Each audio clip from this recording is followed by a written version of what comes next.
They were desperate when I called her and said, "I know everything, I'm divorcing you." I heard her breath stop on the other end of the line, the thick silence that sets in when the mask falls and there are no more excuses to offer.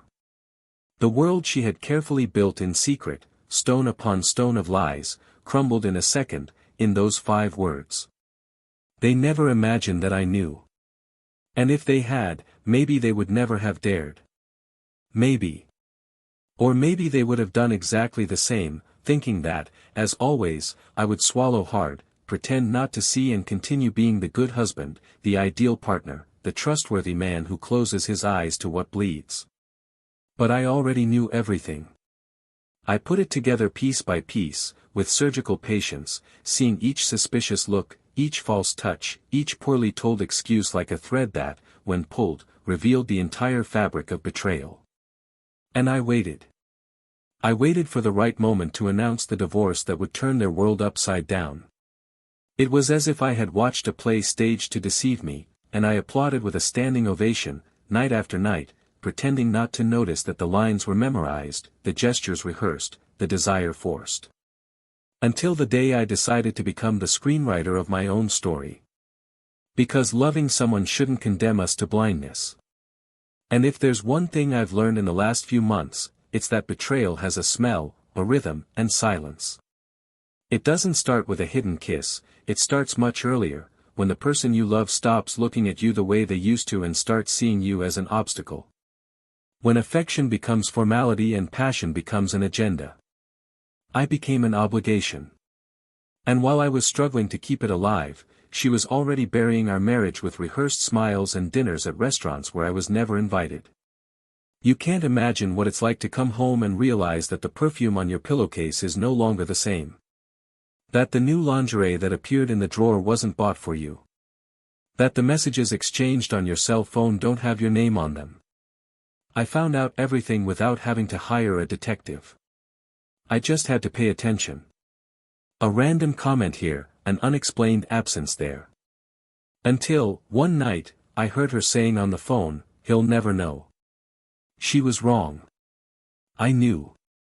And when I found out, I didn't make a fuss. I kept quiet. And I started building the most elegant and cruel trap anyone could imagine. For weeks, I was the best husband in the world. I bought her flowers. I made her breakfast in bed. I sent her sweet messages. I planned a trip. I smiled in pictures. And every gesture of mine was another brick in the prison she had put herself in. Because the more I gave, the more she sank into guilt and tried to make it up to me, thinking that this would even the playing field. But there was no more playing field. Just my plan. And my silence. They met in a place she swore was safe. She said she was a childhood friend, someone who needed support. I let her out, hugged her on the way there and back, said, "Enjoy yourself," and smiled. Meanwhile, I read the messages on my phone backup, followed the location traces, watched the cameras I had installed in the right places in the house. I knew the exact time he touched her. And I listened. I heard every laugh, every muffled moan, every, "I missed you." That, "I love you," whispered in a low voice, the same one that was once mine alone, now given as a gift to someone else. And yet, I kept pretending. Because my revenge wasn't just about catching them, it was about taking them down in the throes of their lies. It was about making them feel what I felt. Confusion. Humiliation. Despair. What she doesn't know, and what he doesn't realize either, is that it all started because of a lie. A lie told years ago, in a trivial argument, that I let pass off as love. And that's when she realized what she could do. That I didn't react, that I forgave too quickly. Trust became a tool. And I, without realizing it, was being erased from the equation of our life. I was becoming a background. A convenience. And the worst part? I discovered that she didn't cheat on me out of love for him. She cheated on me out of revenge. A revenge based on something she invented, fed and believed to be true. She swore that I had cheated on her years ago, with a woman who only existed in her head. She believed it like someone who believes in a religion. And instead of confronting me, she preferred to punish me in silence. To love someone else in secret, to make me the villain of a story that never happened. All because she needed to justify her own desire to cheat. When I realized this, it wasn't just the pain of betrayal that consumed me. It was the frustration of being convicted of a crime I never committed. Of seeing our history destroyed by a delusion. And then everything made sense, the mood swings, the distances, the sudden jealousy. She was preparing herself to hate me. Because hating is easier than admitting that you want someone else. She wanted a reason. And since I didn't give her any, she invented one. And she built her entire betrayal on top of that. He, the lover, didn't even know. He was just a piece. A toy in the game she created to get revenge for something I never did. An instrument of destruction. And I waited for the right moment to reveal everything. It was a Friday. The day she always said she had a date with her friend. I let her leave with a kiss on the forehead. And I waited. I knew where they were. I knew the room, the hotel, the bed. I called her just as she was undressing. And I said, in a firm voice, without a hint of a tremor, I know everything. I'm divorcing you. She said nothing. The other man picked up the phone, stunned, and said, "Who's this?" I hung up. And in that moment, they understood. I had won. But the victory was not yet complete. Because what comes next is what really matters. The explosion. The chaos. The judgment of friends and family. The daughter's questions. The lawyers. Her tears. His begging. The shame they both tried to hide for months, now out in the open. I remained silent. Watching. And it is now, amidst the smoke from the rubble that remained of our marriage, that the cruelest truth will come to light. Because she doesn't know it yet. He doesn't suspect it yet. But I have prepared something that will change everything. Something that will turn the story of a simple betrayal into a devastating revelation. A truth buried for years, now coming out like an avalanche. And when it does, their world won't just be destroyed, it will be undone. And there will be no going back. Because in the end, she will discover that everything she thought about me was wrong. And that will be the final blow. But what did she believe so blindly that justified all this destruction? What had I done, or rather, what did she imagine I had done, to make her devise such a meticulous plan of betrayal? And what exactly had I discovered that neither of us had ever expected? What is yet to be revealed, is what will make them pay. And you have no idea how this story will end. Welcome to the channel. Here, we make it clear from the beginning, we do not support any kind of betrayal. The stories you will hear are fictional, but they carry deep truths about the devastating consequences of infidelity.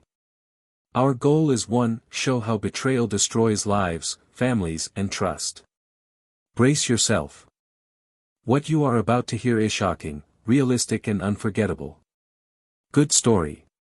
And may it serve as a lesson. They met in a bookstore, and perhaps that's why they began to love each other with the same intensity with which one loves a good story, slowly, carefully, discovering the layers, the subtext, the silences that say more than words.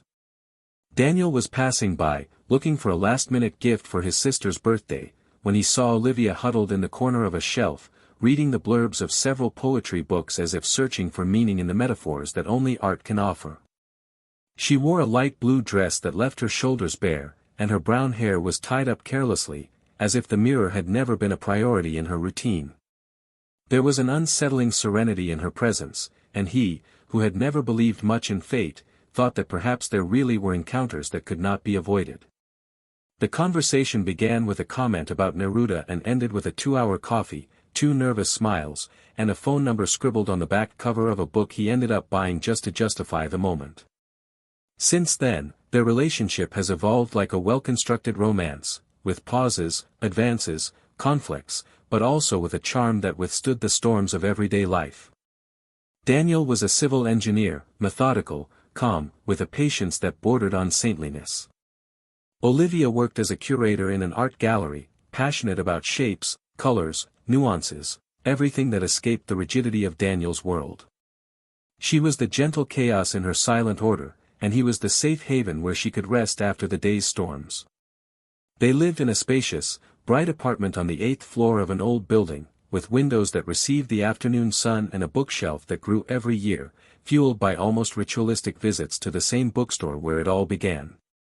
Weekends were reserved for long walks, old movies, and conversations that lasted until dawn, always accompanied by red wine and playlists hand-picked by her. Daniel liked to watch Olivia as she explained with exaggerated passion the symbolism behind an abstract sculpture or the importance of some Renaissance technique. He found it fascinating how she saw beauty where most people saw only confusion. She, in turn, silently admired him when she saw him analyzing complex calculations or repairing something around the house with millimeter precision. It was this contrast that made sense. In everyone's eyes, they were the perfect couple, balanced, respectful, discreet, and enveloped by a complicity that seemed unshakable. The wedding took place 2 years after their first date. It was simple, with few guests and many carefully chosen details. Olivia designed the invitations, Daniel handwrote the vows. It was a ceremony that was more symbolic than traditional, full of small gestures that showed how much they knew each other. Neither of them wanted to show off. They just wanted to promise, in front of the most important people in their lives, that they would try every day to make it work.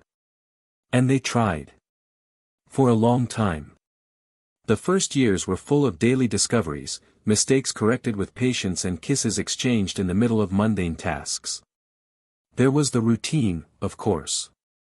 There was the tiredness, the work, the cloudy days. But there was also the feeling of being exactly where one should be. There was hugs after arguments, sincere apologies and a constant desire not to give up. Olivia was intense, creative, and fickle. Sometimes she would get lost in herself and spend hours in the gallery studio, painting with her bare hands, staining her arms with paint and her eyes with anguish that she couldn't always put into words. When Daniel noticed these moments, he would leave notes around the house, make teas, and buy flowers that she said she didn't need but always put in her favorite vase. He understood her silences like few others. And she recognized his loyalty even in the way she arranged her shoes next to the bed. They were never perfect, but they were always sincere. Or at least that's what they both believed. As the years went by, their marriage took on a more serene rhythm. Surprises gave way to predictable gestures, improvised dinners became delivery orders, and conversations became more objective. There was still affection, there was still touch, but there was also an absence. A subtle absence that is only noticed by those who live in the same house every day. Olivia began to travel more for work, attending exhibitions in other cities, events, conferences.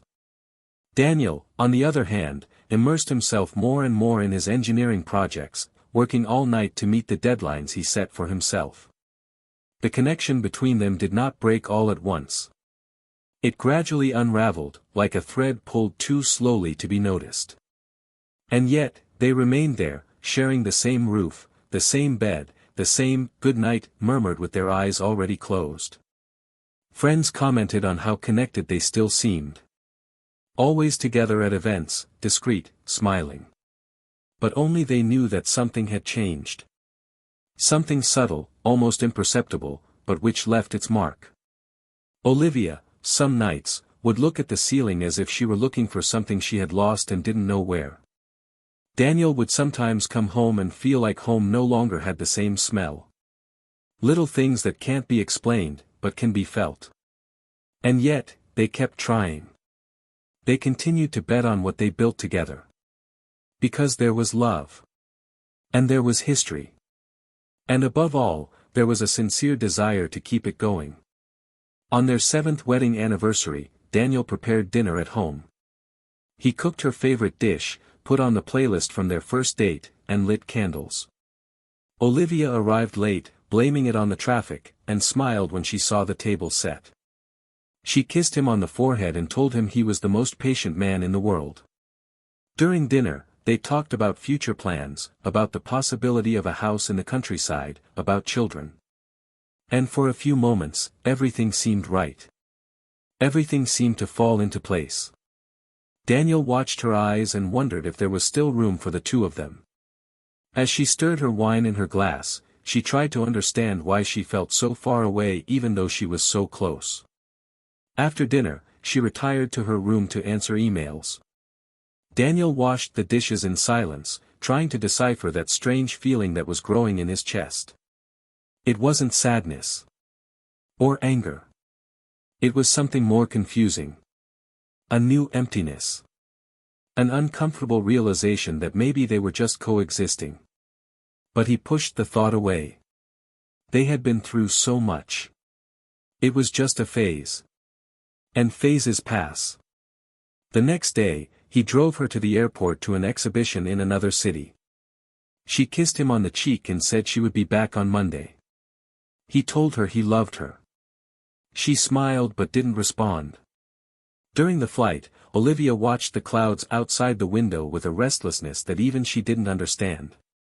Something inside her was asking for change. But she didn't know what. Or why. She just felt that something was about to happen. And it was from that flight that everything began to change. Silently. Slowly. Like the best tragedies. And they had no idea yet how much the past, the present and the choices made without thinking would shape the future of both of them in an irreversible way. When Olivia returned from that trip, something about her had changed almost imperceptibly, like a painting that undergoes small changes in the light throughout the day. Daniel noticed it in the details, in the way she left her bag on the armchair instead of putting it away in the closet, in the way she avoided his eyes when she talked about the exhibition, in the silences that filled the spaces previously occupied by spontaneous smiles. She was there, but at the same time distant, as if part of her was still in that place from which she had returned. The days went on with the same usual choreography: breakfast with whole wheat bread, hurried departures for work, silent dinners, and some forgotten series on the television. But Daniel, although silent by nature, was not blind. And what began as a light intuition, a subtle breeze, soon took the form of a cutting wind that pierced his thoughts in the early hours of the morning when he heard her moving on the other side of the bed, awake, restless, trapped in some internal world of which he was not a part. He didn't comment on anything right away. He didn't ask, he didn't accuse, he didn't assume. He just observed. He began to notice her more frequent departures for meetings that had never been mentioned before, the messages exchanged at night with colleagues from the gallery, who never had a name or face, the calls answered with the office door closed, the new perfume, more woody, bolder than the soft florals she usually wore. Daniel wasn't the impulsive type. He needed certainty, not assumptions. He needed to understand, gather facts, connect dots, plot routes. His heart was restless, yes, but his mind was still searching for logic where instinct was already shouting truths he didn't want to hear. Over time, he began to notice the schedules, the patterns, the gestures. Olivia started going out every Tuesday and Thursday night, saying she needed to visit the collection of a new exhibition. It was always the same tone of voice, the same rush to leave, the same carelessness when dressing something more formal than the occasion required. Daniel then bought a discreet tracking device and installed it in her car, not out of frivolous suspicion, but out of a sense of survival. He needed to know. He needed to protect something inside him that threatened to crumble with every vague smile she gave when she returned home too late. The locations took him to a remote neighborhood, where there was no gallery, no collection, or anything related to her professional routine. It was a simple, discreet building, with a small balcony and closed curtains. She would park, go up and stay for hours, always returning with the same rehearsed calm. The first time he saw it, Daniel parked the car a few blocks away and stood there, in the dark, trying to rationalize what could no longer be denied. His stomach felt churning, his chest tight, but he remained still, as if his own control were his last anchor. He didn't go up, he didn't confront. He just noted, observed, mentally recorded the time he had spent there, the details, the feeling of being faced with a truth that could not yet be said out loud. In the following days, Daniel intensified his attention. He began recording landline calls, installed monitoring software on her laptop, and began checking her browsing history and deleted messages.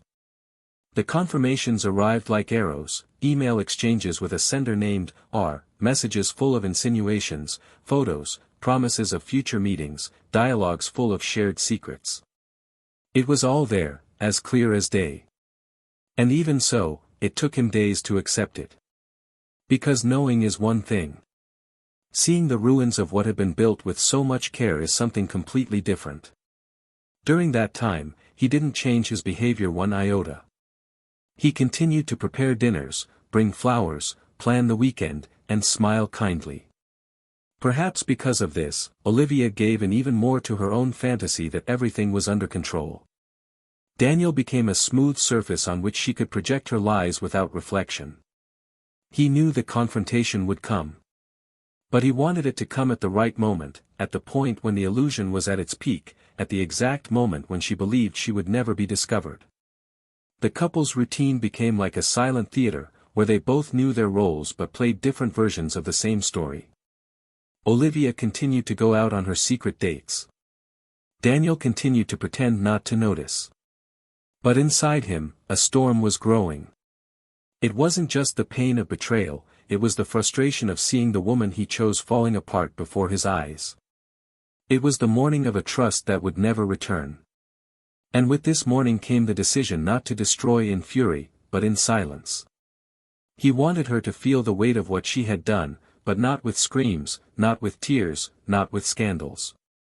He wanted her to look at herself in the mirror and no longer recognize herself.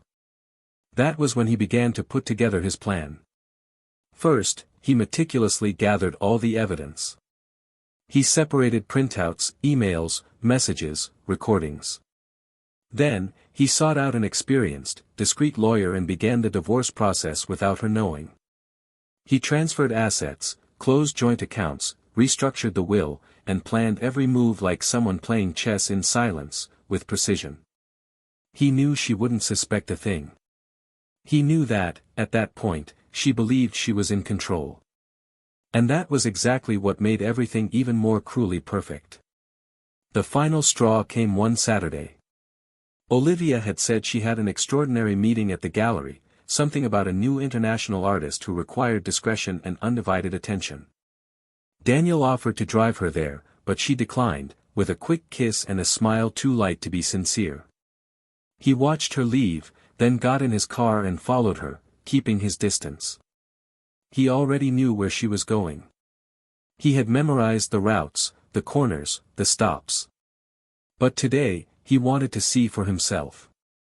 He parked a few feet away, waited for her to come up, and then walked up to the building, where the doorman recognized him as a frequent visitor, a lie that came in handy at the time. He walked up the floors with firm steps, without hesitation, until he stopped in front of the door. She knocked once. The silence was interrupted by quick footsteps. She opened the door wearing a man's shirt that wasn't his. Her hair was loose, her face was clean, her eyes wide with surprise. He didn't say anything. He just looked at her, as if that moment were a photograph to be kept forever. And that was when the man appeared behind her, barefoot, wearing only sweatpants, and asked who she was. Olivia tried to speak, but no words came out. Daniel just nodded and said, with the same calm with which he usually calculates the structures of buildings, "I know everything. I'm divorcing you."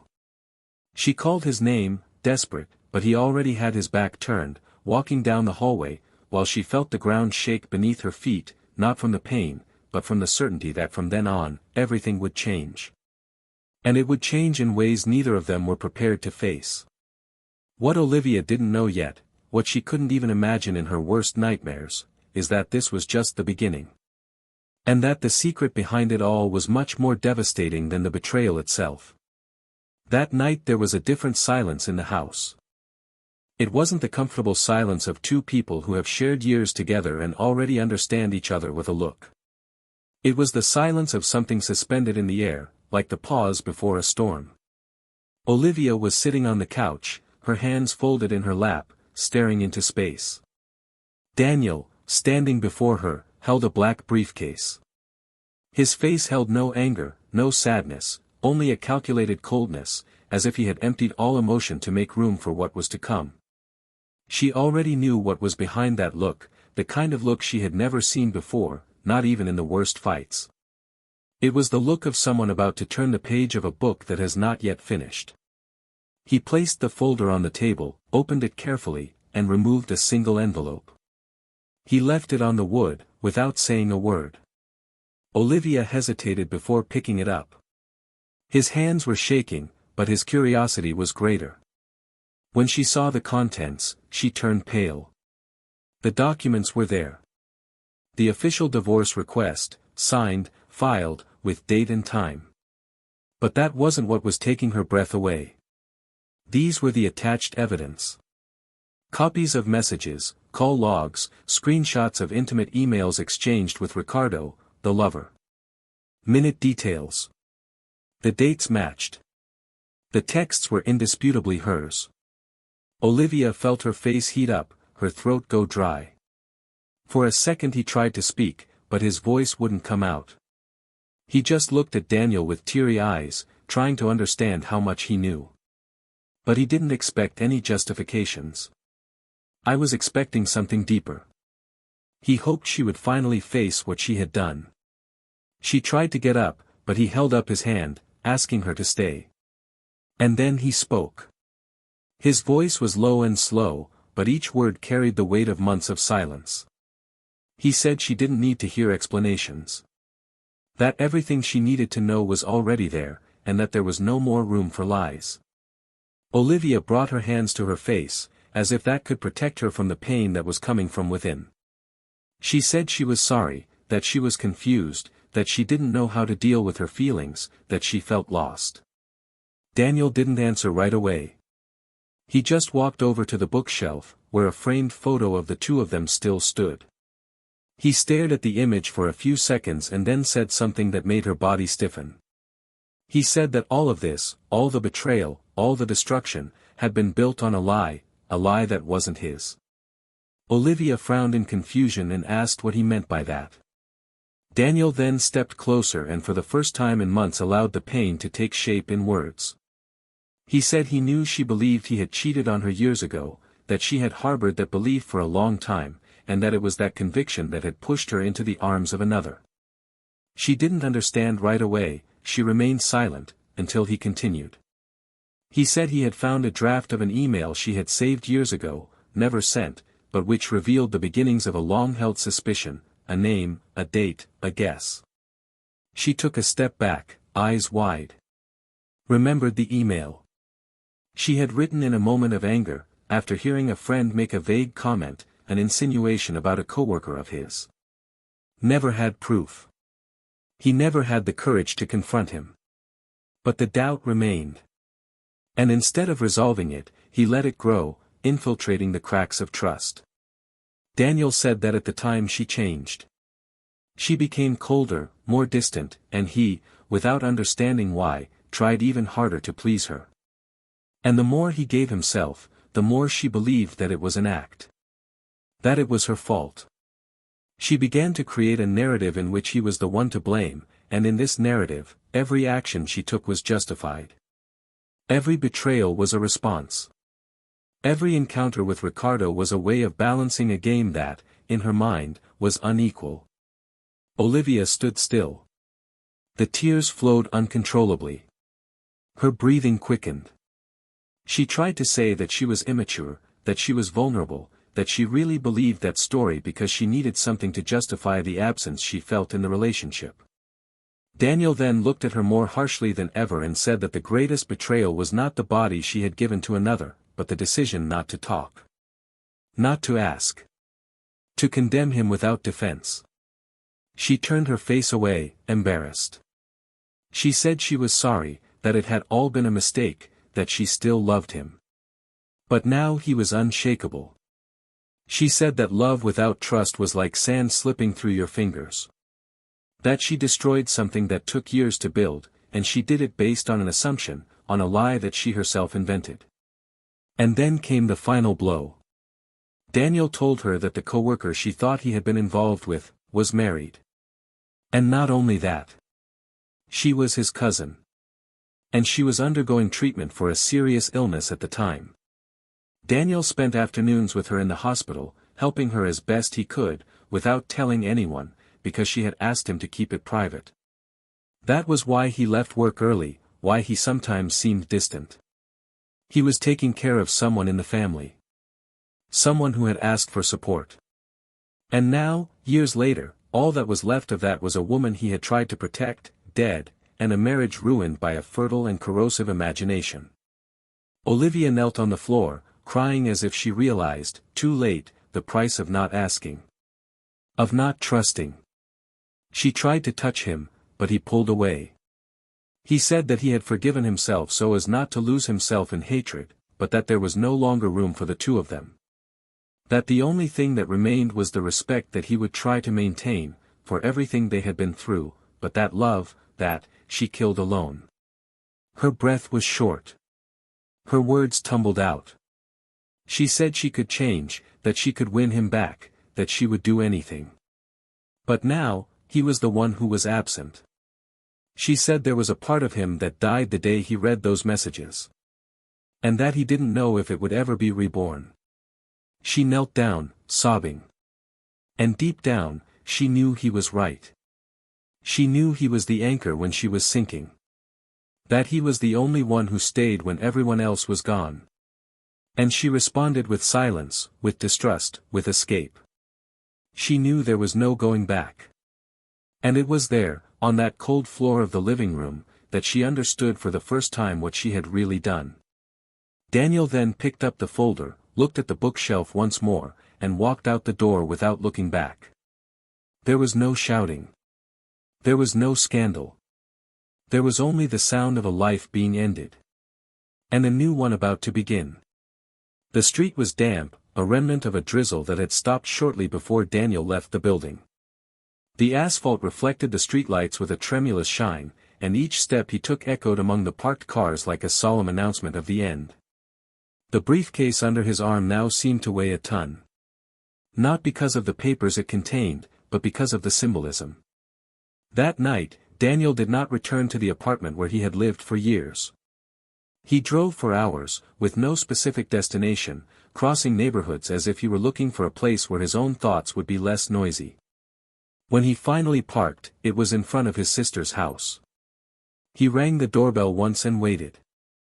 She welcomed him with eyes swollen with sleep, without saying anything, just hugging him as if she already knew that any words would be unnecessary. He slept on a mattress on the floor of her office, without blankets, just with his head full of images that would not be erased any time soon.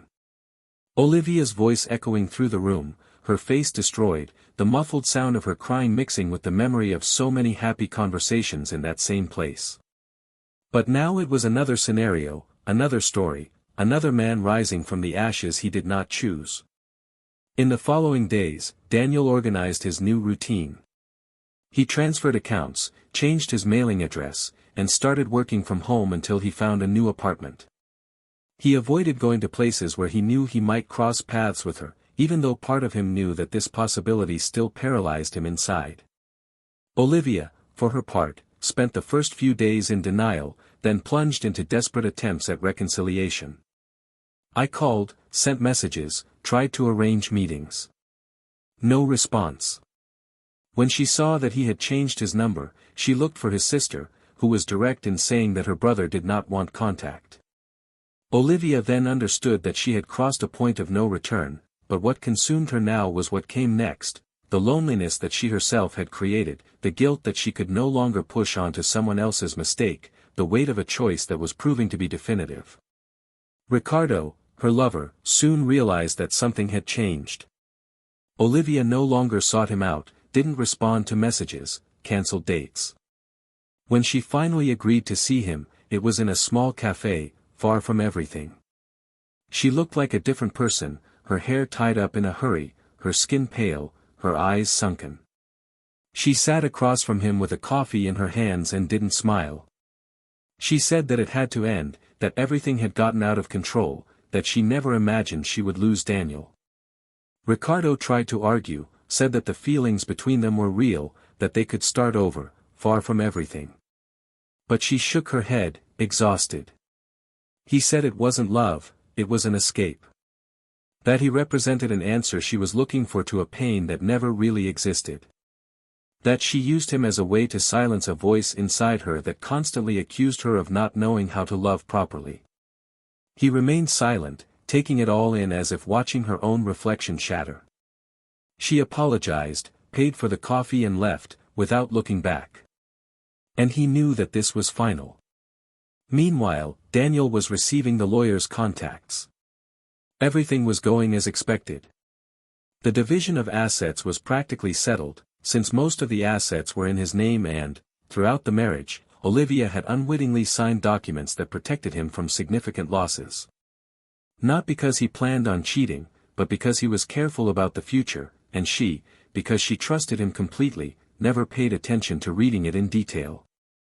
The fact is that now, with the divorce moving forward, she found herself about to leave a marriage of almost a decade with practically what she had brought with her, some works of art, part of the furniture, memories, and regret. What hurt her the most, however, was not the material loss. It was the fact that Daniel, so silent during all the pain, was now also unattainable. There was no room for reconquest, for retraction, for rebuilding. There was an abyss between them, and she had dug every inch of it. One afternoon he received a letter from her. Handwritten. Long, sincere, perhaps for the first time in a long time without the veneer of justification. She talked about her growing insecurity over the years, about how the feeling of losing something made her pull away to protect what wasn't even being threatened. She spoke of the fear of being replaced, of the way she felt inferior, of the silent jealousy that began to corrode her perception.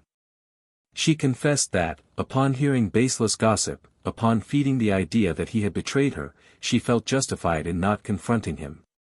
She said she cheated on him not because she didn't love him, but because she loved him wrong. Because he loved with fear, with doubts, with scars he never treated. And finally, he begged not for return, but for forgiveness. Daniel read silently. And when he finished, he took a deep breath and put it away in the bottom drawer of his new office, with no intention of responding. Because some words are necessary, but not sufficient. Time passed. 2 months after the final end, Daniel went to a lecture on sustainable urbanism and, by coincidence or irony of fate, sat next to a woman named Elisa. A lawyer, recently transferred to the city, intelligent and good-humored. They talked after the event, exchanged contact details, and began to meet sporadically for coffee and lunch. At first, Daniel kept his emotional distance. He was hurt, still rebuilding. But little by little, Elisa showed herself to be different. She had her own baggage, her own pain, but she did not carry expectations. She liked to listen, to talk without judgment, to laugh at the simplest things. And Daniel realized that, with her, he did not need to hide his scars. One night, at the end of a simple dinner on the balcony of Elisa's apartment, she commented, between sips of wine, that she felt he still carried something inside him. Daniel, who had not opened up to anyone for a long time, told part of the story. He talked about the betrayal, the divorce, the unforgivable mistake of being accused without the right to reply. Elisa did not interrupt him. She listened to everything, unhurriedly, with respect. When he finished, she did not say that she understood. She said that she admired the way he had dealt with everything. And that, even though he was still hurt, it was clear that he had chosen not to be bitter. Daniel, for the first time in months, smiled genuinely. And that night, when they said goodbye, she knew that she was facing a new beginning. Not a replacement. But a chance to build something clean, with no hidden ruins. Across the city, Olivia looked out the window at the gray sky. The gallery was now his refuge. She dedicated herself to work like someone trying to save herself from herself. The screens, previously vibrant, became more sober, more introspective. Colleagues noticed his change. Some said she looked more mature, others said there was something too melancholic in her gaze. She didn't deny it. I accepted the comments as if they were parts of a new identity that I was now building. Sometimes at night, she still dreamed about Daniel. With the life they could have led. He woke up in tears, but he didn't allow himself to fall apart.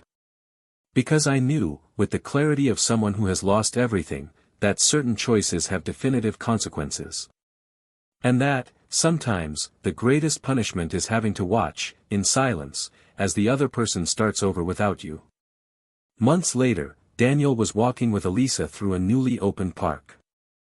The sun was filtering through the trees and there were children running, couples smiling, a light breeze carrying the scent of wet grass.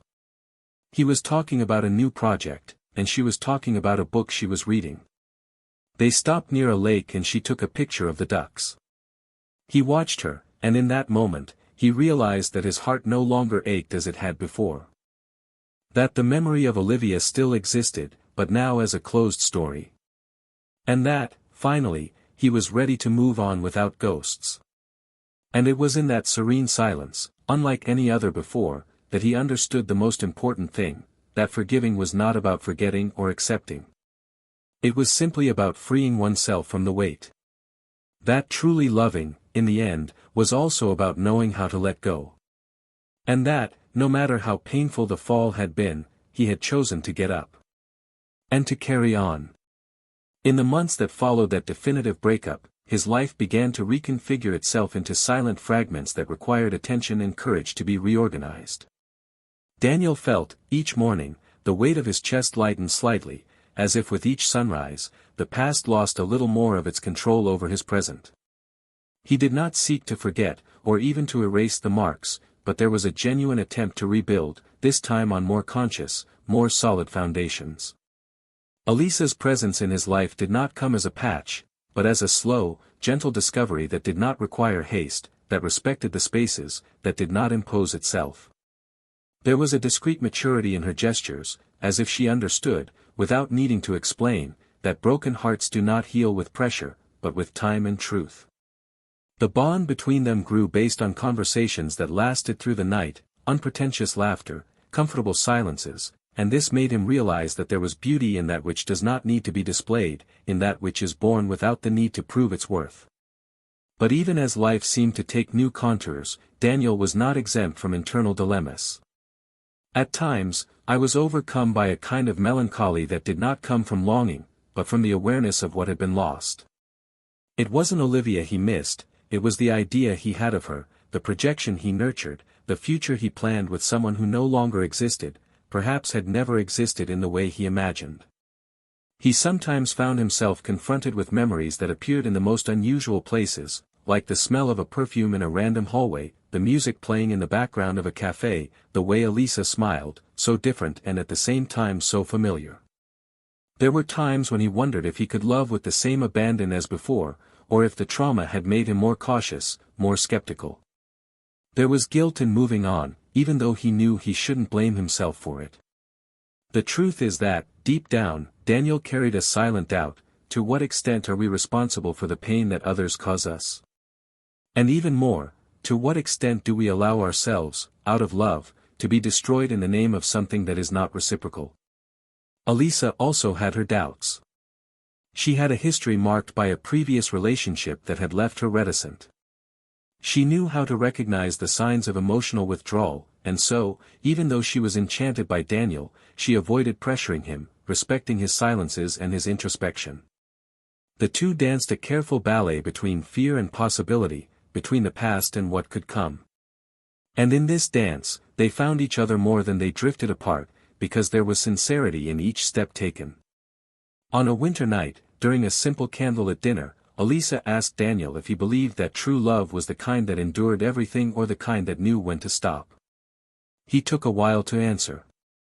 He observed the flickering flames of the candles and then said that, before, he believed in the first option. But that now he also saw love in the decision not to insist on something that hurts. That sometimes, love is precisely knowing when to let go. Elisa simply nodded, with a look that said she understood more than any words could say. Meanwhile, Olivia was going through a silent process of emotional disintegration. I tried to maintain a routine, I attended psychotherapy, I wrote compulsively in diaries that would never be read, as a way of detoxifying the guilt. But Daniel's absence was a hole that could not be filled. He had distanced himself from Ricardo completely, not just out of regret, but because he now saw clearly how much of an escape it had been. She tried to reconnect with old friends, but found herself constantly judged, even when no one said a word. I spent my nights reading Daniel's old emails, the notes he left around the house, the dedications in his books, his travel photos. And each memory came like a dagger she herself had stabbed. A part of her believed that one day he would come back, that there was still room for a reunion, that perhaps time would heal the wounds. But as the months passed, that hope began to crumble. I could tell, from the scattered reports of mutual friends, that he seemed calm, that there was someone new, and that there was no room for the past where the present flourishes. The art gallery, once her sanctuary, became a reflection of the internal chaos she was facing. She spent hours staring at works she had selected herself, which now seemed to speak to her cruelly.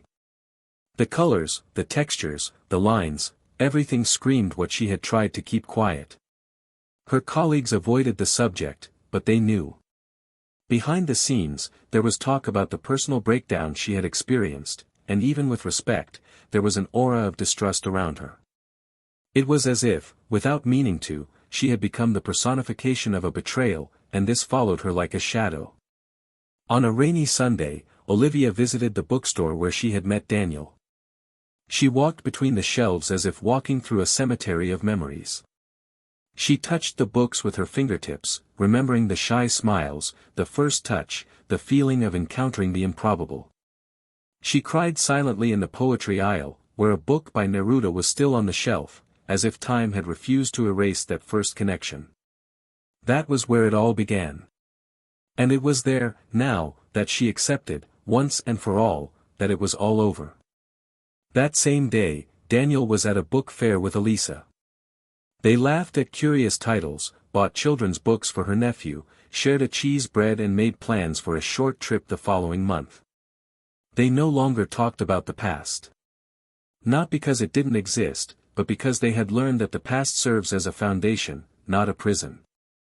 Daniel now allowed himself to make plans again. He wanted to love again, but above all he wanted peace. And he found that in Elisa's eyes, in her patience with his scars, in the way she didn't demand promises, just presence. He began to think about moving to another apartment. He felt he needed a space that was completely his, without the silent memories of the previous rooms. He visited a few properties, imagined a new bookshelf, plants on the balcony, a desk where he could write down the thoughts he had previously swallowed. Life was returning, little by little, discreetly but firmly. But not everything was simple. One night, Daniel was surprised by a call from Olivia's father. He had always been fond of Daniel, and even without knowing the details of the breakup, he understood that something serious had happened. The man's voice was shaky. He said that Olivia had suffered an emotional breakdown and was hospitalized after an episode of extreme anxiety. Daniel felt a shock, not of regret, but of empathy. He knew she was fragile, but he had no idea she was on the verge of a breakdown. He remained silent for a while, until her father asked him, if possible, to go see her, even if it was just to tell her that she was forgiven. Daniel thanked him for the call and hung up. He spent the night awake, struggling with confused feelings. He didn't want to hold Olivia's hopes up. He didn't want to relive wounds. But he also didn't want to be indifferent to the human suffering of someone who, one day, meant everything. The next morning, he walked to the hospital. He asked not to be announced. Olivia was in a simple room, staring out the window with a blank expression. When she saw him, she was frozen. Tears came before words. He approached, sat down, took her hand and remained silent. For long minutes, just that, his presence. Then, he said in a firm but calm voice that he forgave her. Not so that she could redeem herself, but so that they could both, in fact, move on. Olivia said nothing. She just squeezed his hand tightly, as if saying a final goodbye. Daniel left that room with the certainty that he had closed a cycle. Not with anger. Not with pity. But with the clear conscience of having done the right thing. He returned home and found Elisa making tea in the kitchen. She looked at him, understood everything with a simple look and hugged him. It wasn't a hug of possession, nor of jealousy. It was a hug from someone who respects the other's ghosts and still chooses to stay. And there, in that simple gesture, Daniel knew that he was finally ready to start over. Because sometimes the most powerful action someone can take is to calmly rebuild, even after the most brutal of falls.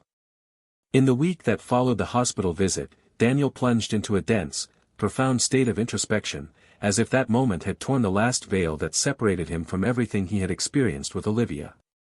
He didn't regret having gone, there was no guilt in his gesture, but there was a silent weight that can only be understood when one faces, face to face, the ruins of a story that was once everything and now only remained as a shadow.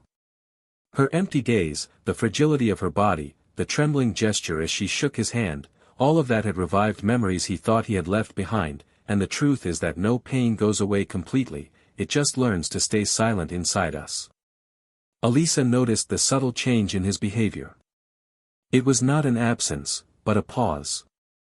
He was there, present, affectionate, but there was a more distant look, as if he were trying to understand a part of his own past that still needed to be buried with dignity. He didn't question, he didn't demand explanations, but he created spaces for listening, silence and acceptance, and that was what most strengthened the bond between the two. On a sunny Sunday, the two decided to travel to a nearby town, one of those with cobblestone streets and old cafes with wooden chairs that creak at the slightest movement. They walked among craft fairs, talked to local artists, laughed at curious paintings and shared short stories from their childhood while tasting homemade sweets. It was a subtle escape from everyday life, but full of symbolism. At the end of the afternoon, sitting on a bench in a tree-lined square, Elisa turned to him and asked if there was anything that still tied him to the past. Daniel took a deep breath, looked up at the sky tinged with golden hues and said that there was a feeling, not of love, but of mourning. Mourning for everything he didn't experience, for everything he idealized, for everything he lost without really understanding how. He said he didn't hate Olivia, but that he still needed to learn to forgive himself for having believed so much. Elisa listened to him attentively and, with the serenity of someone who has also cried over wrong loves, replied that forgiving is not forgetting, it is accepting that you did the best you could with the heart you had. Daniel smiled lightly for the first time that day, as if a thick layer of dust had been removed from his chest. Meanwhile, Olivia was slowly recovering. The psychological treatment was taking effect and she began to restructure her life with a more honest look at herself. She didn't want to get back together with Daniel, not because she no longer loved him, but because she understood that there was no more room. She had destroyed more than his trust, she had dismantled the image he had of her, and that, she now understood, was irreversible. She began giving talks at small events about art and emotional vulnerability, connecting her artistic journey with her life experiences. She discovered that there was strength in exposing one's own flaws, that there was a kind of redemption in telling the naked truth, without any varnish, without any attempt to justify. When she talked about wrong choices, about tortuous paths, she felt that she was helping other people reflect on their own stories.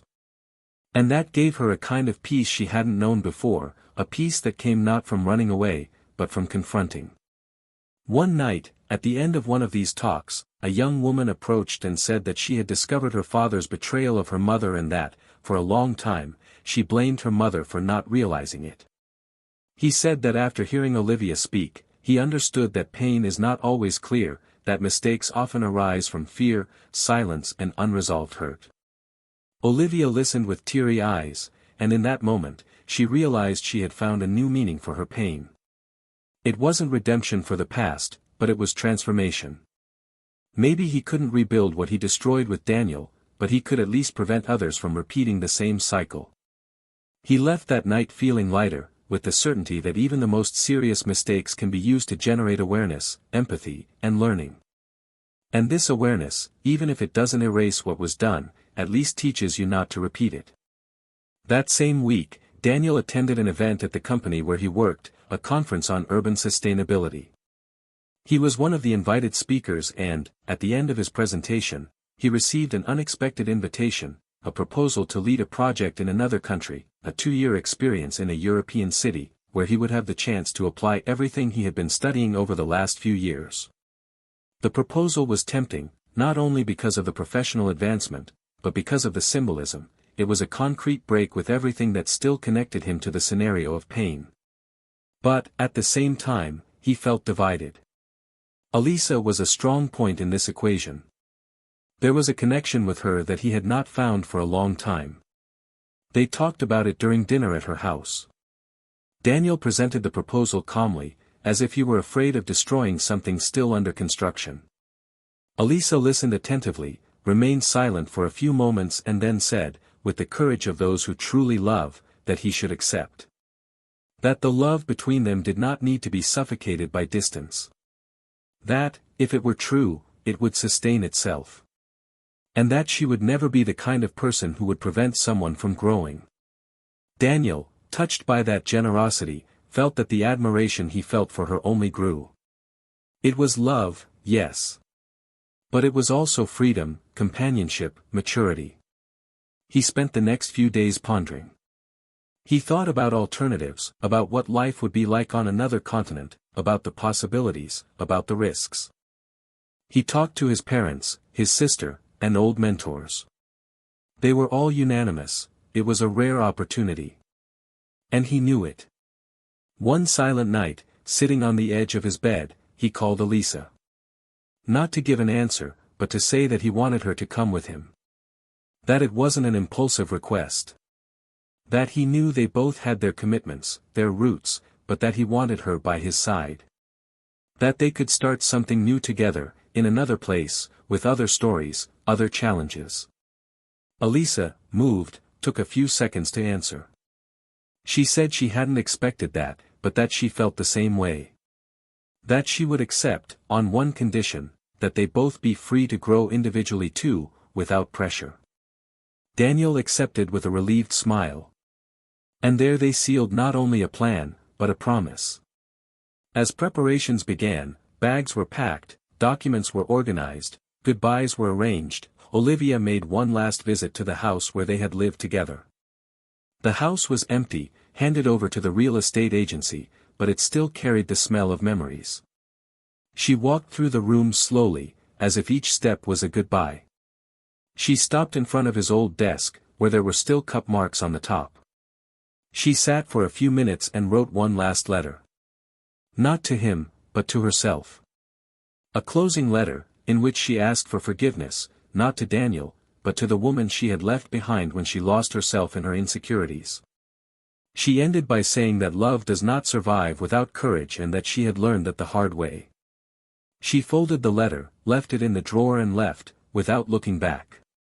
It was the first time in a long time that she had not cried when she left. It was a new sign. At the airport, a few weeks later, Daniel and Elisa boarded the plane hand in hand, exchanging knowing looks. They were apprehensive, of course, but there was a discreet hope in both of them, the expectation of a true new beginning. They knew it wouldn't be easy, that every change requires adaptation, but they were willing. At that boarding gate, while the world continued at its usual speed, two hearts marked by different pains found themselves willing to do things differently. Because, in the end, that's what love is too, the conscious choice to walk together, even with the scars. Not to forget what was experienced, but to prove that it is possible to build something new without repeating the mistakes of the past. And it is precisely the courage to love again, after having been torn apart, that transforms the greatest tragedies into the seeds of a new story. In the new apartment, the stacked boxes gradually turned into filled shelves, pictures on the walls and the smell of fresh coffee in the morning. Daniel and Elisa's routine outside the country was built naturally, even with the setbacks that every new phase brings. The days were filled with work, with walks in unknown neighborhoods, with discovering flavors, sounds, cultures. But the most important thing wasn't the setting, it was the way the two allowed themselves to exist alongside each other without hiding. Daniel, for the first time since the end of his marriage, slept lightly. Elisa didn't make him forget the past, but she helped him understand that the past didn't need to be an anchor. On Sundays, they cooked together and discussed books, documentaries, ideas that he would once have kept to himself. They were building something real, without the urgency of promising eternity, but with the firmness of those who knew what it cost to give up oneself for a love that did not support the truth. On the other side of the ocean, Olivia's life was also taking on new contours, but in more sober tones. The exhibition she was preparing, scheduled for the end of the year, became her most personal project. None of the works were commercial. They were confessions in paint, in dense and silent textures. Each canvas revealed fragments of a woman who found herself undone, who descended to the bottom of her own abyss and returned with her hands stained but firm. The name of the exhibition was Confession, and, in the center of the gallery, a mirrored installation allowed visitors to see themselves surrounded by her works, as if art were a cruel and honest reflection of the soul. The critics were unanimous: it was the most impactful work she had presented in her entire career. But neither success nor applause filled the silent emptiness of the nights. Olivia began to live alone in a small studio, with few pieces of furniture, many books and a cat she rescued from a shelter. Loneliness was no longer a sentence. It was a choice. She knew there was no one else to blame, and that, paradoxically, freed her. She learned to live with Daniel's absence like someone living with a scar, visible, sensitive, but part of her body. Part of her story. Part of the price. Ricardo, for his part, had been trying to move on for months. He jumped from one relationship to another, got involved with coworkers, traveled, and sought distractions. But everywhere he went, there were traces of the story he had half abandoned. He lost his job months after Olivia and Daniel's divorce came to light, since the company was a partner in projects linked to the firm where Daniel worked, and the silent repercussions of the betrayal caused discomfort among clients and partners. He moved to another city and tried to rebuild his career, but with his reputation tarnished and an unresolved resentment, he became a harder, more acidic man. The charm that had once enchanted him now seemed forced. His lightness had been replaced by a poorly disguised cynicism. Years later, he met Olivia again at an art conference. She was on stage, he was in the audience. She saw him, but didn't look away. After the talk, he came over, complimented the exhibition, and said he was happy to see her well. She thanked him, but there was no invitation for coffee or hug. It was a closed cycle. Ricardo finally realized that certain doors, once closed, no longer have a key. Daniel and Elisa, after almost 2 years living abroad, began to plan their return. Not because they wanted to escape, but because they felt that chapter had been successfully concluded. Elisa received a job offer at a cultural organization with a social impact, and Daniel would return to lead a new front of urban projects that prioritized the emotional well-being of communities. They were returning different. More mature, more aware, more available. They rented a house in a quiet area, with a backyard, fruit trees, and space to receive their nephews who came to visit on the weekends. They decided to adopt a dog, planted flowers, and grew herbs on the balcony. Little by little, they created a home. A real home. And that was what he had never achieved with Olivia, not just a house, but a place where they could both rest without fear, without pretense, without veiled war. A few months after the move, Daniel was invited to be interviewed in a magazine about overcoming challenges and leadership. He talked about his career, projects, challenges, but in a more intimate moment, he mentioned, without mentioning names, the personal process he went through when facing betrayal, emotional reconstruction, and the importance of knowing yourself before trying to save something that is already lost. The matter had a great impact. Not because of the pain, but because of the way he got through it. For lucidity. For dignity. That's how Olivia, reading the interview, smiled with a mixture of pain and pride. There was no resentment. There was no resentment. There was acceptance. And on an impulse, he wrote a letter, not for himself, but to keep. A letter where she said that she still loved him, but she loved him in a different way. He loved her for everything they learned together. He loved like someone who accepts that the greatest gesture of love can be letting go. Daniel never read that letter. And he never needed to. Because he had already understood what was needed. And because now, finally, his story was at peace. If you've made it this far, I want to hear from you. What did you think of this story? Which character touched you the most? Comment below, your opinion is very important. And of course, if this story caught your attention, if it moved you, if it made you think, subscribe to the channel. Every week a new story that shows the invisible side of decisions, the dilemmas of the heart and the impact of choices that seem small but change everything. This story shows us that betrayal is not just a physical act, it is a breach of trust, it is a rupture in the foundation that sustains love. It destroys homes, tears hearts apart, and worst of all, it sometimes kills the best in someone. Betrayal turns love into fear, and peace into war. That is why this channel will never romanticize or support any type of infidelity. Here, each story serves as a mirror. And sometimes, the reflection we see is exactly what we need to face. Until the next story. Take care. And remember, love is a daily choice, and so is betrayal.